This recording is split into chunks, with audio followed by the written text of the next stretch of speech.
suis professeur de Penchakshivat. J'enseigne aussi la self-défense et pour moi, la préparation physique est quelque chose de très important. Donc aujourd'hui, je vais vous présenter le kettlebell.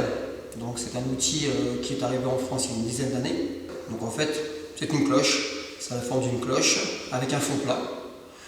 Le poids varie de 4 kg, donc là c'est plus une orientation fitness, à 48 kg, où là on tombe vraiment sur la catégorie des hommes forts. La moyenne de poids utilisée c'est 16 kg.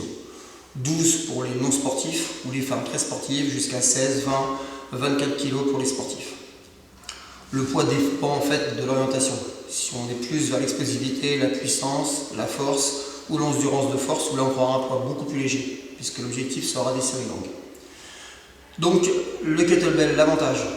Alors déjà il y a un avantage pratique. Ça ne prend pas beaucoup de place, donc on peut le mettre chez soi sans problème. On peut s'entraîner quand on veut, où on veut. Dans un jardin, on peut l'emmener en vacances. On n'est pas obligé d'attendre de faire la queue au niveau des appareils dans les salles de musculation. On n'est pas obligé de s'inscrire dans une salle. C'est pas très cher parce qu'il faut compter environ 50 € pour un kettlebell.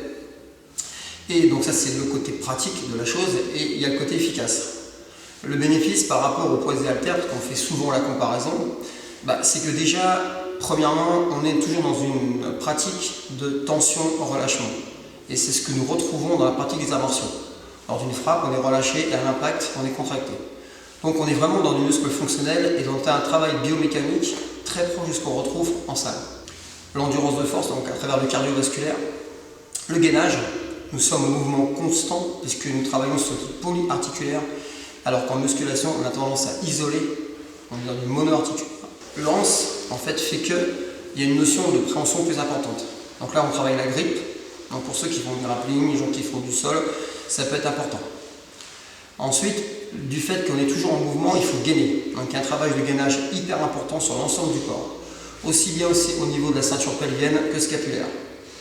On est en mouvement constant, donc le corps doit se rééquilibrer. Et enfin, ce qui est important pour les arts martiaux, c'est toutes les capacités proprioceptives, toute la coordination qui travaille. On sait que dans les arts martiaux, la coordination, le fait d'avoir une chaîne musculaire bien aiguisée, c'est important. Et enfin, ce que je dirais, ça fait souvent sourire, c'est qu'il y a un travail du mental, car c'est très dur.